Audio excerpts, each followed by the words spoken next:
الحمد لله رب العالمين، والصلاة والسلام على رسوله الكريم وعلى آله وأصحابه أجمعين، ثم أما بعد.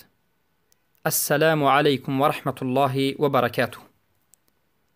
بإذن الله تعالى این حلقه 86 از آموزش کلمة التوحید لا اله الا الله محمد رسول الله است که معنیش نیست معبودی بر حق بجز الله و محمد صلی الله علیه و سلم رسول الله هستند.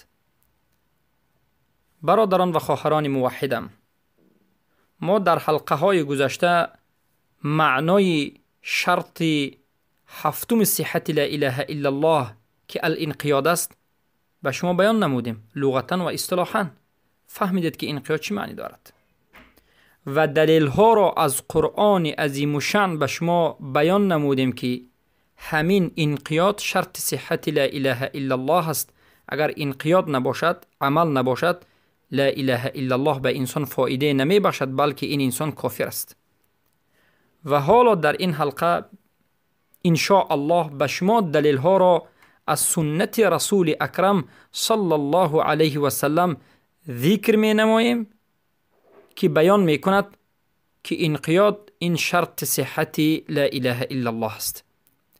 و البته منهج ما در آوردن حدیث این است که حدیث های صحیح را می آوریم. اگر حدیث ضعیف باشد، ضعیفی حدیث را البته ذکر می کنیم.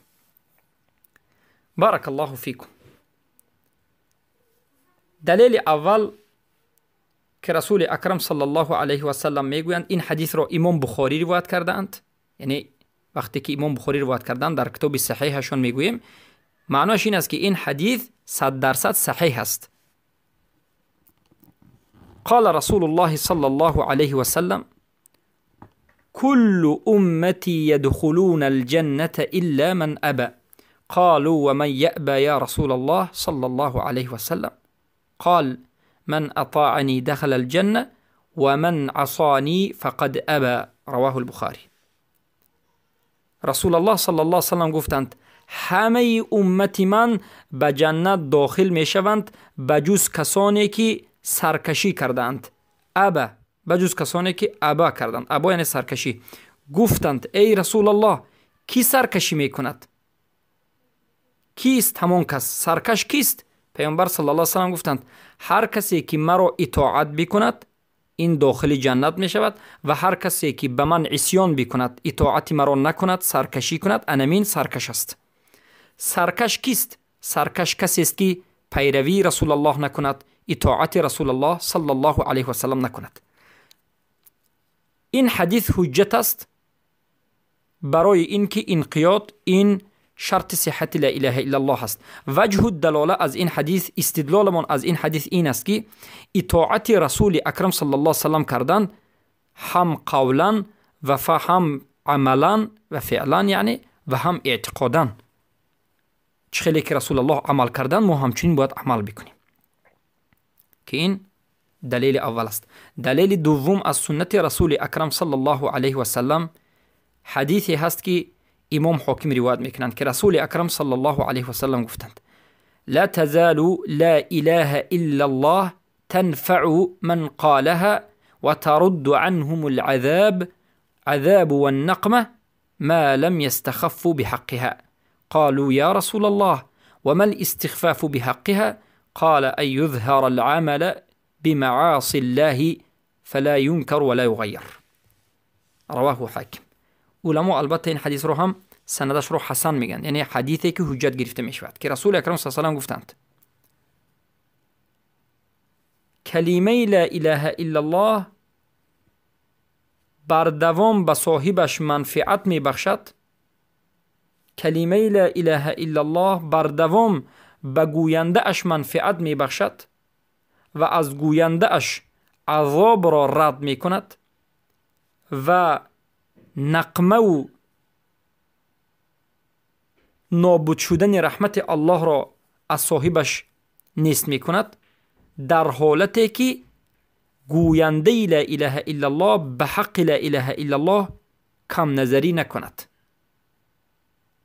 کم بینی نکند، به حق لا اله الا الله سبوکی نکند. گفتند ای رسول الله صلی الله علیه و سلم، استخفاف به حق لا اله الا الله چیست؟ رسول اکرم صلی الله علیه و سلم گفتند که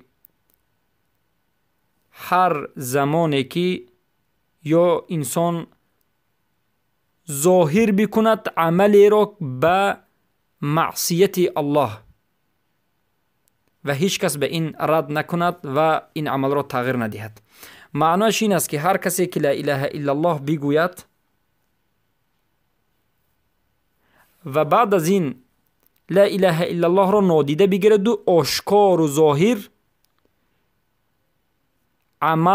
عملهای گناه را انجام بدهد و عمل گناه را رد هم نکند و انکار هم ندهد و تغییر هم ندهد. این حدیث حجت است که هر کسی که ترک عملی شرعی میکند، این انسان البته به عذاب گرفتار می شود، به نقمه گرفتار می شود. البته این حدیث هم حجت است. حدیث سوم که دلیل است، امام طبرانی در اوسط روایت میکنند که رسول اکرم صلی الله علیه و سلم گفتند من قال لا اله الا الله وحده لا شریک له اطاع بها قلبه وظل بها لسانه وشهد ان محمدا رسول الله حرمه الله على النار. رواه الطبراني في الاوسط. حدیث حسن الصحیح. حدیث صحیح است که رسول اکرم صلی الله علیه و سلم میگند هر کسی که بگوید لا اله الا الله را و بگوید که نیست معبودی بر حق یعنی بجز الله و الله یگانه است، شریک ندارد. لا اله الا الله وحده لا شریک له، نیست معبودی بر حق بجز الله یگانه است، شریک ندارد. و قلبش را به همین کلمه مطیع گرداند، به قلبش به همین کلمه اطاعت بکند و به زبانش به همین کلمه سر فرود آورد، یعنی زبانش اطاعت همین کلمه بکند، هم قلبا و هم زبانا، و شهادت بدهد که محمد صلی الله علیه و سلم رسول الله است. الله همین بنده را به آتش نار جهنم حرام میکند.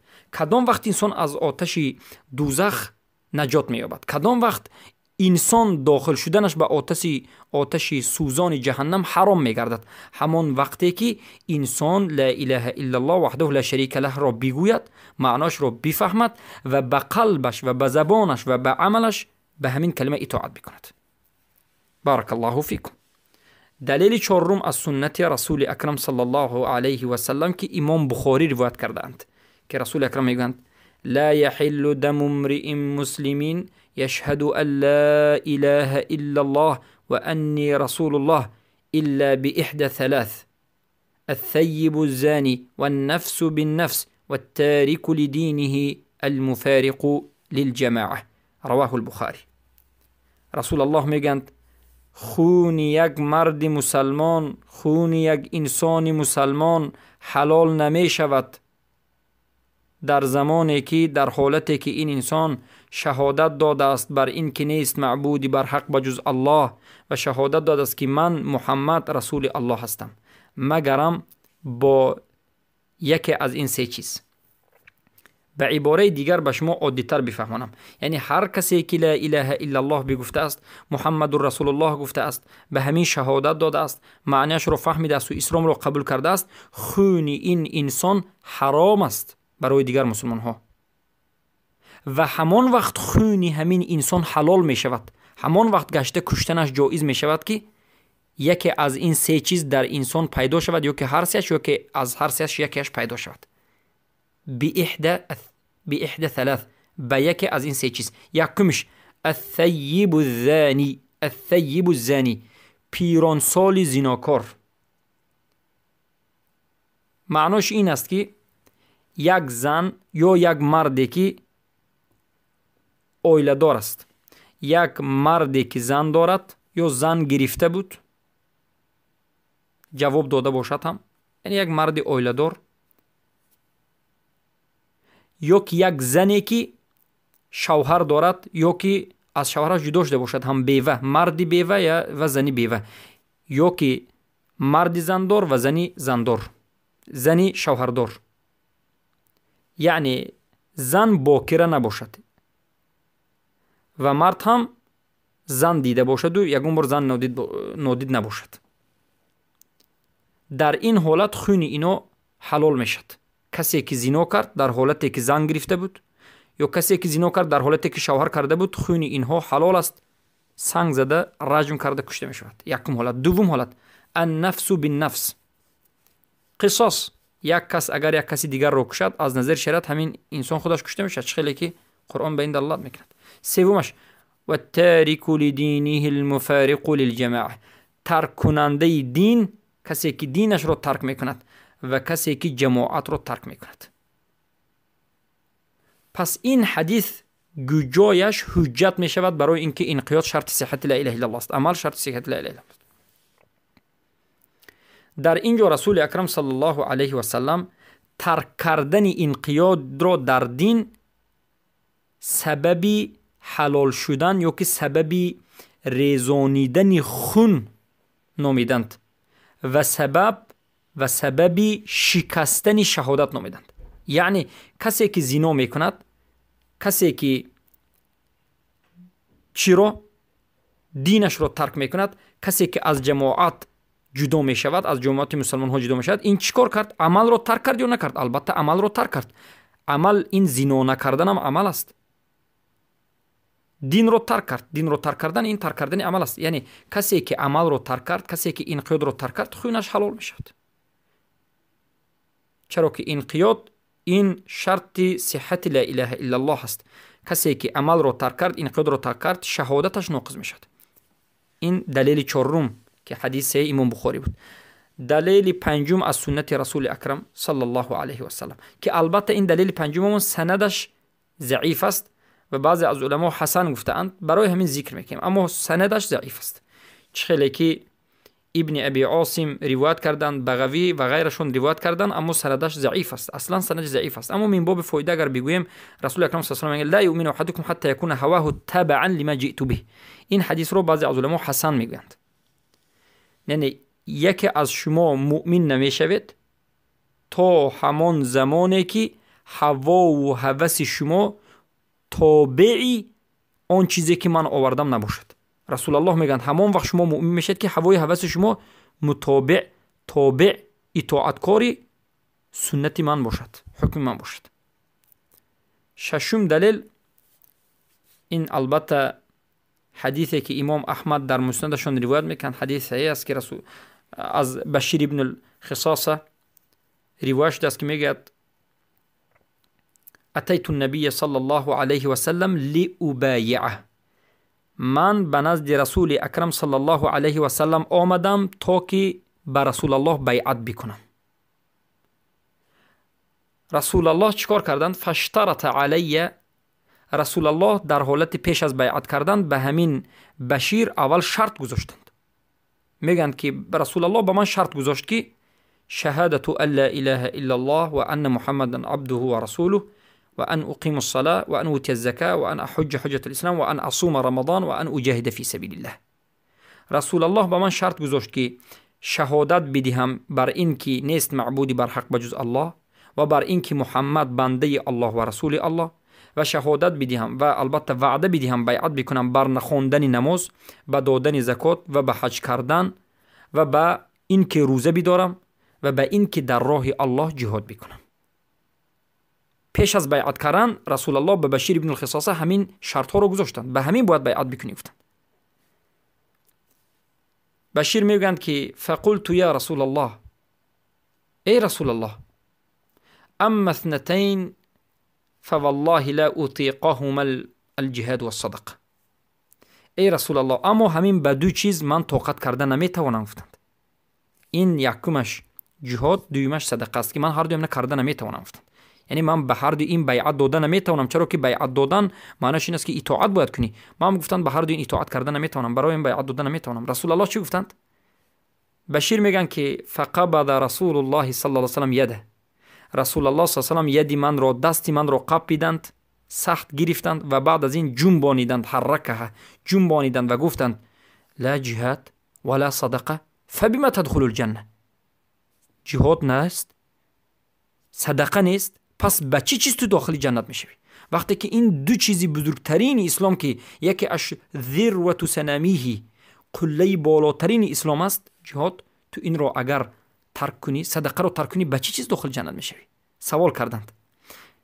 بشیر ابن خصاصه گفتند یا رسول الله انا ابایعک، ای رسول الله شد تمام من با تو بیعت میکنم، یعنی به همه این چیزهایی که به من شرط گذاشتی بیعت میکنم. پس بشیر ابن خصاصه بیعت کردند به همه این شرط هایی که رسول الله گذاشتند.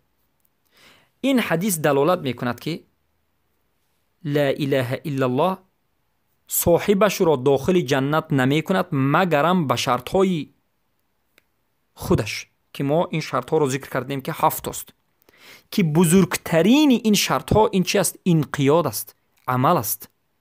و از عمل یعنی انقیاد، یعنی این به نهایت معنای زیاد دارد و انقیاد یکی معنایش این عمل است. به درون انقیاد البته عمل داخل می شد و از عمل صدقه دادن، جهاد کردن از عمل است. بارک الله فیکم. ابن رجب حنبلی در همین حدیث میگن که ففي هذا الحديث ان الجهاد والصدقه شرط في دخول الجنه مع حصول التوحید والصلاه والصيام والحج. در این حدیث آمده است که میگن ابن رجب حنبلی البته میگن جهاد و صدقه این شرطی داخل شدن بر جنت است با همراهی حاصل شدن توحید و نماز و روزه و حج. یعنی وقتی که توحید دارید، نماز دارید، روزه دارید و حج دارید، بعد از این در راه الله جهاد کردید و صدقه دادید، انمین شما را به جنت میبرد. شرط داخل شدن جنت بعد از موحد بودن و نماز خواندن و روزه داشتن و حج کردن این جهاد و صدقه است. بارک الله فیکم. پس معروف است که این همه عمل است و انقیاد است. بارک الله فیکم. و هفتم حدیثی که در این مسئله روایت شده است که آشکار بیان میکند که انقیاد این شرط صحت لا اله الا الله است. این حدیث صحیح است که امام مسلم در کتاب صحیحشان روایت میکنند. قال رسول الله صلی الله علیه وسلم امرت ان اقاتل الناس حتى يشهدوا ان لا اله الا الله ويؤمنوا بي وبما جئت به فاذا فعلوا ذلك عصموا مني دماءهم واموالهم الا بحقها وحسابهم على الله. رواه مسلم. رسول الله صلی الله علیه و گفتند من از جانب الله امر کرده شدم، یعنی من امر کرده شدم به این که مردم را به قتل رسانم، مردم را بکشم تا اینکه آنها شهادت بدهند بر این که لا اله الا الله.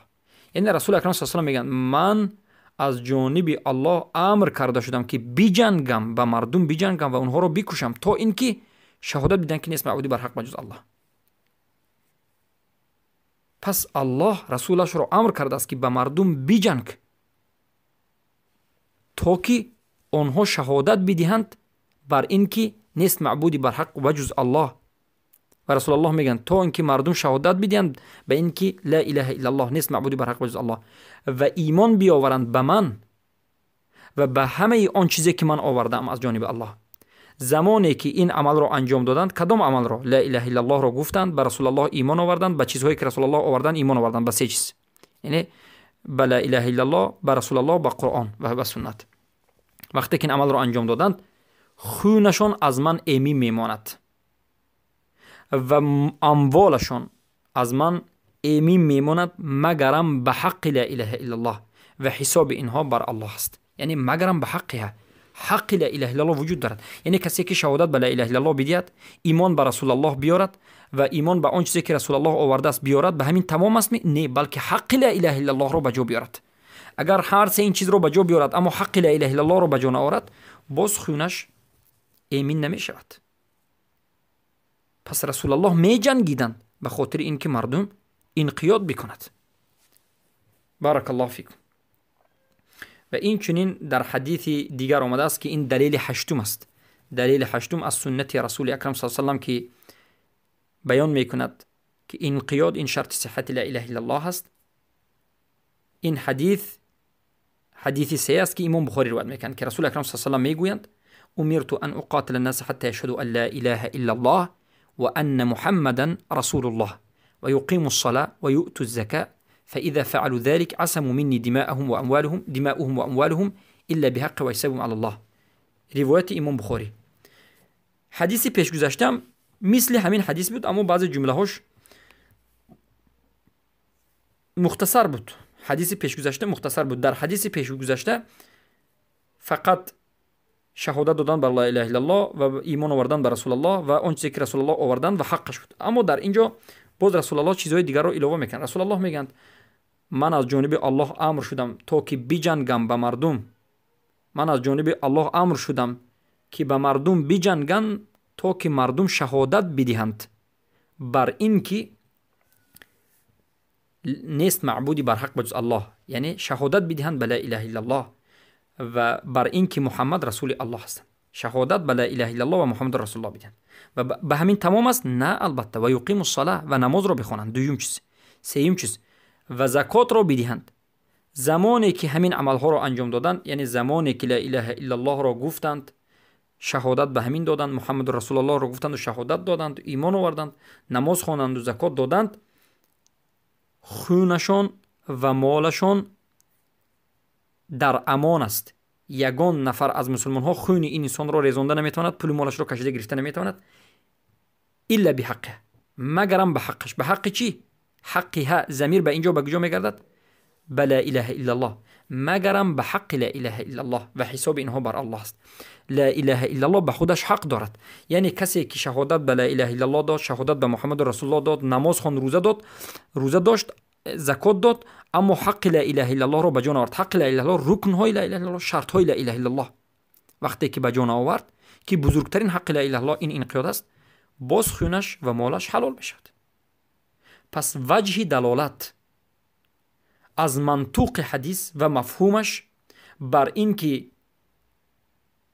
انقیاد این شرط صحت لا اله الا الله هست چگونه است؟ اولا میبینیم منطوق حدیث، البته ما دلیل رو به سه چیز میگیریم، به سه نظر میگیریم: منطوق، مفهوم مخالفه، دلالت مطابقه، دلالت التزام، دلالت تضمن. البته به همه این دلالت ها بیان میشد که انقیاد شرط صحت لا اله الا الله است. اولا نظر میکنیم که رسول اکرم صلی الله علیه و چی میگن.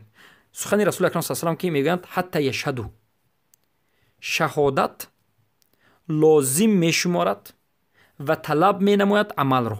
یعنی وقتی که شما شهادت دادید به لا اله الا الله و محمد رسول الله، این شهادت از شما میطلبد و به شما فرض میشمارد و لازم میشمارد که عمل انجام بدید. عمل کردن این یک چیزی الزامی و چیزی همیشگی التزامی میشد.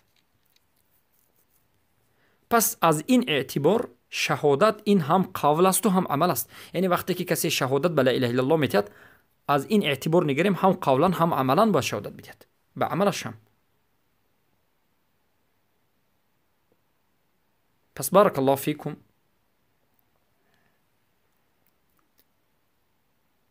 اطلاق شهادت صحیح نمی شود تا همان زمانی که انسان عمل را به جا بیاورد. ببینید منافقین اشهد ان لا اله الا الله و اشهد ان محمد رسول الله می گفتند، ادعا می کردند، رسول الله را حق می شماردند،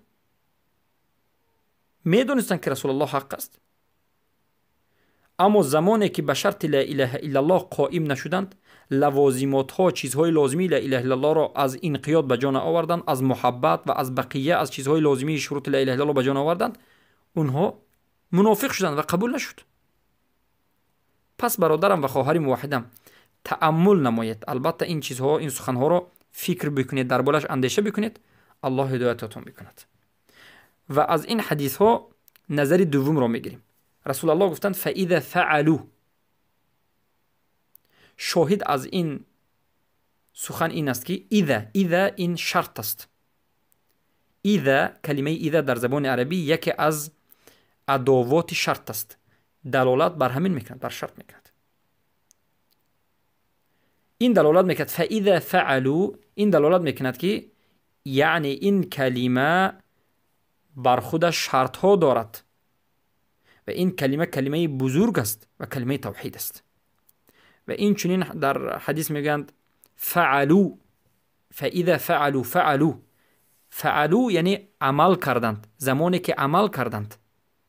عمل در اینجا فعلو انقیاد است که از من و شما الله می طلبد. الانقیاد المطلوب القائم على الفعل، علما میگن انقیاد مطلوبه که قائم بر عمل است.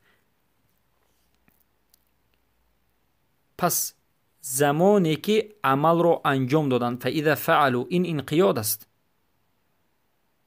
همان وقت اسلام قبول می شود، همان وقت انسان به جنت داخل می شود، همان وقت خونش و مالش امین می شود که انسان انقیاد رو به جا بیاورد. پس در اینجا اذا فعلوا، وقتی که میگیم فعلوا، رسول اکرم صلی الله علیه وسلم توحید رو هم قولا و هم فعلا بیان کردند.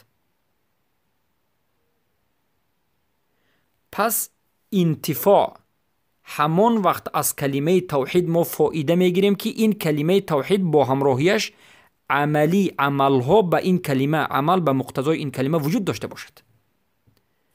باید دانید که توحید این فقط مجرد سخن نیست و عبرت، یعنی توحید همان وقت قبول می شود، به عبرت گرفته می شود، به اعتبار گرفته می شود که هم قول و هم عمل جمع بشود، اجتماع قول و عمل در یک جا بیاید. یک کسی لا اله الا الله بگوید و فقط قولا عملا نکند قبول نیست، یک کسی عملا کند و قول ترک کند هم قبول نیست. هر دوش باید در یک جا باشد. زیرا که رسول الله فاذا فعلوا گفتند. بارک الله فیکم. و در دوام حدیث میگند و یقیم الصلاة و یؤتوا الزکاة.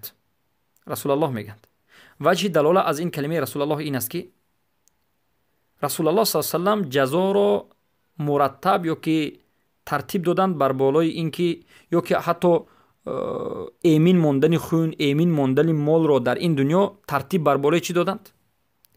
بر بالای خواندن نماز و دادن زکات گفتند که این عمل است و زیاده بر بالای نطق توحید است. یعنی دین اسلامی ما فقط لا اله الا الله گفتن نیست، بلکه باید عمل انجام بدیم.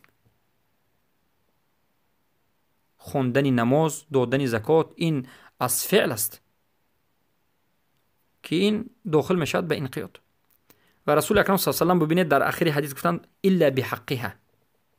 انمین لفظ دلالت میکند که کلمه توحید، کلمه توحید لا اله الا الله محمد رسول الله، این یک مجرد سخن نیست، یک مجرد قول نیست، بلکه این کلمه لا اله الا الله به خودش حقوق ها دارد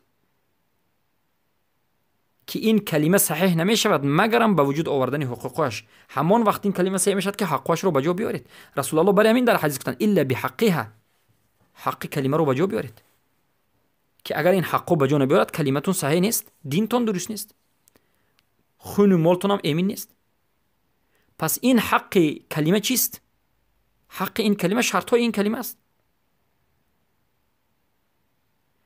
حق و شرط همون چیزی هست که وقتی که نابود شد خود این چیز هم نابود میشد. یعنی حق و شرط کلمه لا اله الا الله همین 7 شرطی که ما با شما ذکر کردیم: علم، یقین، صدق، اخلاص، محبت، قبول، انقیاد. وقتی که یکی از اینها نابود شد خودی لا اله الا الله هم گویا که نابود شد و تمام مقتضای لا اله الا الله، رکنهای لا اله الا الله در بالای همین 7 شرط توقف میکند. و بزرگترین حقوقی که کلمه لا اله الا الله دارد اینچنین انقیاد است. بارک الله فیکم. و در روایت دیگر در دوام حدیث آمده است که رسول الا بحق الاسلام میگند. بارک الله فیکم. حقوق الاسلام که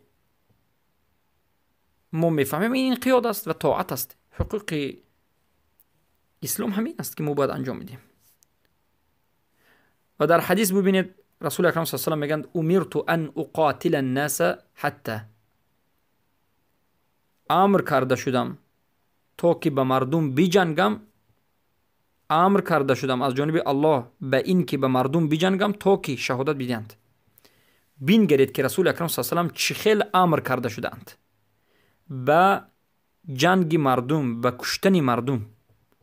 البته کفار و مشرکین و از اهل کتاب و مرتدین از مسلمین، تا اینکه آنها شرطهای لا اله الا الله را، حقهای لا اله الا الله را به جا بیارند. این رسول الله از جانب الله امر کرده شدند که به کافرها، به مشرکها، به مرتدها جنگ بکن تا که آنها شرطهای لا اله الا الله را، حقهای لا اله الا الله را به جا بیاورند. و معنای این حدیث آشکار به ما میفهماند که انقیاد شرط صحت لا اله الا الله است. و این حدیث اینچنین دلالت میکند بر این که اصل در معامله کردن بر مخالف ما که است؟ کفار، مشرکین، مرتدین. کفار، مشرکین و مرتدین اصل در معامله اونها حرب است یا که سلم هست. کدومی از اونها است؟ حرب است و سلام است. حرب است. اصل در تعامل کردن بر کافر، مشرک و مرتد این حرب است. اصلی ما با معامله کردن کفار مشرکین این حرب است و جنگ است. و همین جنگ شدنش یا نشدنش در آرام زنده کردن همه اش به باز میگردد به شروط لا اله الا الله و عمل کردن به لا اله الا الله، ترک کردن لا اله الا الله و ایمی ماندن خون مال یا که حلال شدن خون مال، همش باز میگردد به شرط لا اله الا الله. بارک الله فیکم. شما تأمل بکنید که شرط های لا اله الا الله چگونه بزرگترین شرط ها است. و اینجا ما یک چیز رو به شما بیان کردیم که اصل در تعامل کفار این حرب است. چه میگن؟ سلم نیست بلکه حرب است. پس رسول اکرم در حدیث صحیح آشکار میگن عهدی که بین ما و بین شما هست، بین ما و بین شما این نماز است. هر کسی که نماز را ترک کرد کافر شد. و این حدیث هم دلالت میکند که تارک عمل و تارک انقیاد، ترک کننده عمل و ترک کننده انقیاد کافر است. زیرا که زمانی که انسان نماز را ترک کند کافر شود، چی برسد به کسی که تمام عمل دین را ترک کرده است. پس این حدیث ها همه اش دلالت میکرد که انقیاد شرط صحت لا اله الا الله است. پس از الله سبحانه و تعالی میطلبیم که ما را در دین عمل کننده بگرداند و پیروی سنت رسولش صلی الله علیه و سلمش را نصیب بکند. عمل کردن بر قرآن را، انقیاد کردن بر قرآن و سنت را نصیب و روزیمان بگرداند. سبحانك اللهم بحمدك اشهد ان لا اله الا انت استغفرك واتوب اليك.